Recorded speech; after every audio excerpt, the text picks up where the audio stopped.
The Church of Jesus Christ of Latter-day Saints is incredibly wealthy. And as news of this wealth has become more and more public, so too has the reported charitable spending of the church. But does the church, previously known as the Mormon Church, really understand charity work? One would hope that a church which claims to give over $1 billion a year in charitable donations would at least understand what constitutes the most effective humanitarian work and more broadly understand the global humanitarian landscape. But if Sharon Eubank, the Director of Humanitarian Services for the Church of Jesus Christ of Latter-day Saints, is anything to go by, then it seems they really don't. Let's roll the tape. I'm occasionally asked, why doesn't the church spend more money on humanitarian work? Why don't we stop building expensive temples and focus the resources on relieving poor people? That's a legitimate question to ask the Church of Jesus Christ. But is it money that solves society's ills? The world has poured $2 trillion into addressing chronic issues in Africa. Why isn't the situation any better?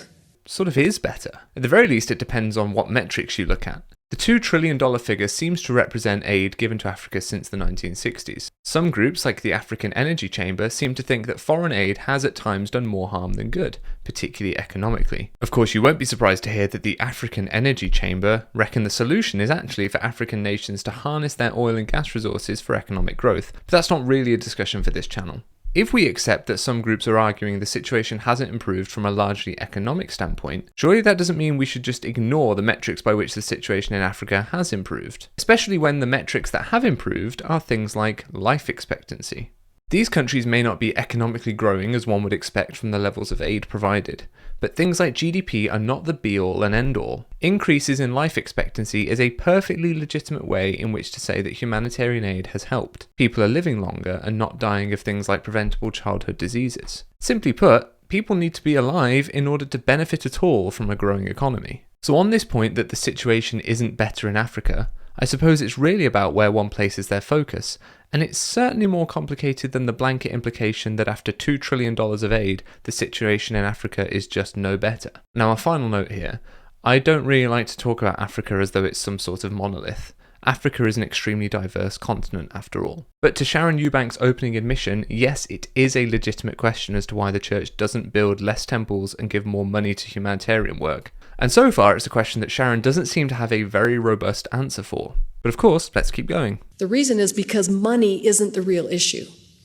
Lasting progress comes through trusted relationships, through infrastructure, reducing corruption, and the ability of people to work together. And money doesn't necessarily create those things. They have to be developed alongside the money and the resource. And frankly, it's a lot harder work. Okay, so I do agree with her here. And as I said in my last video, while this point is often used as an excuse not to give more or give properly, it is a legitimate point that money alone does not charity work make.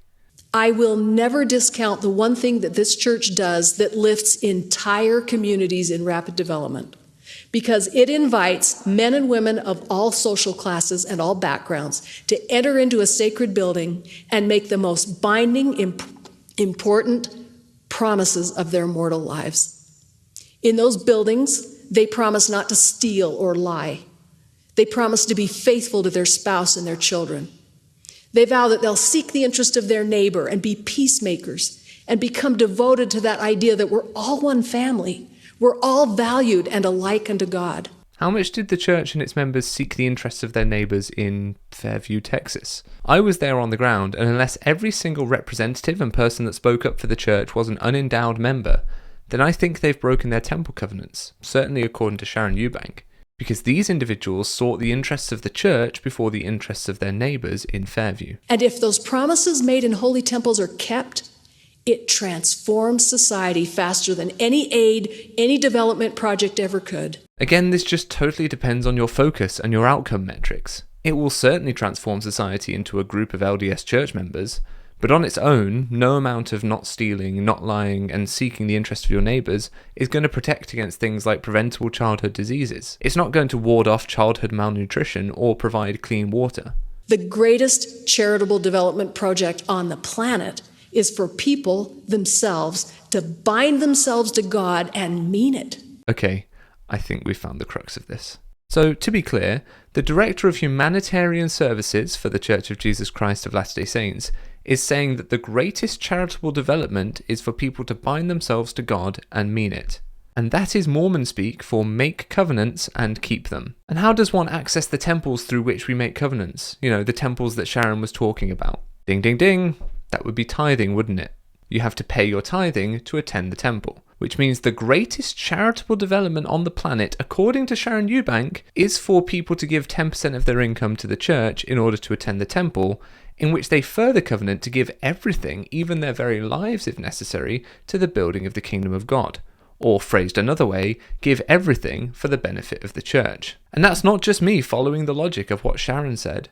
Russell M. Nelson has explicitly expressed this idea. He said to the people of Kenya in 2018, "We preach tithing to the poor people of the world because the poor people of the world have had cycles of poverty generation after generation. That same poverty continues from one generation to another until people pay their tithing." So the greatest charitable development in the world includes covenanting loyalty to the Mormon Church and paying them 10% of your income. How incredibly convenient it is for a charity to be able to claim that the greatest charitable development involves them getting 10% of people's income. So thank goodness that the church builds 335 temples and counting.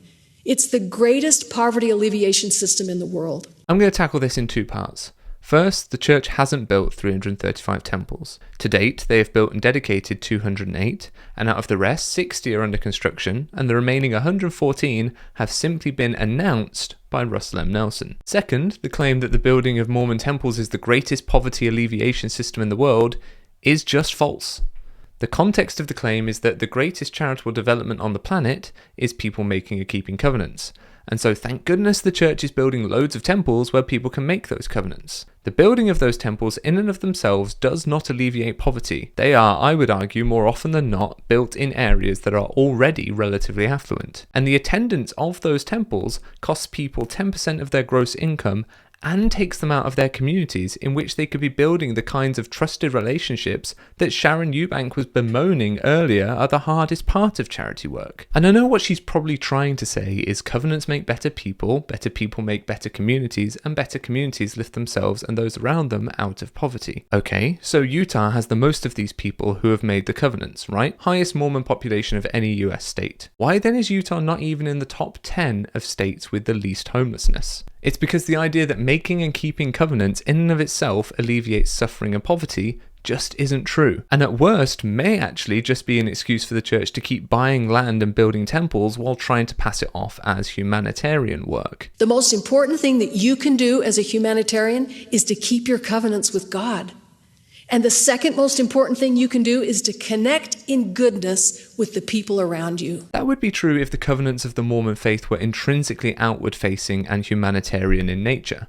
The majority of the covenants in the temple are concerned with the individual's devotion to God, and by extension, their devotion to the institutional church. In fact, I would go so far as to say there is no temple covenant that I can think of, as it is phrased in the temple, that speaks to any kind of commitment the individual has to anyone outside of themselves, their own immediate family, or the church. Certainly not in the ways that Sharon Eubank has been trying to say. If you disagree, drop the exact covenant and its wording in the comments and I'll be sure to take a look. So I would actually flip Sharon's point and say the most important thing you can do is connecting goodness with others around you. I agree that that is very important. And if one of those people you want to connect in goodness with is me, well then here's how.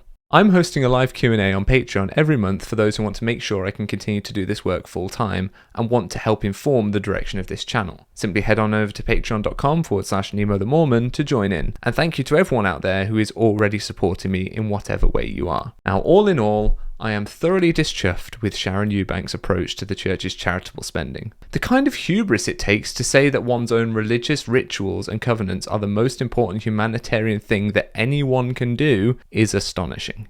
Especially when those covenants cost 10% of an individual's income. And if I were a country in which the Church of Jesus Christ of Latter-day Saints operates as a registered charity, I would be concerned by the opinions expressed by that church's Director of Humanitarian Services. But as always, let me know what you think in the comments. And if this is the third or fourth video of mine that you've watched, then you're clearly enjoying them, or at the very least, you'll hate watching them. So why not subscribe so that you don't have to angrily type my name into the search bar? I'm just looking out for you.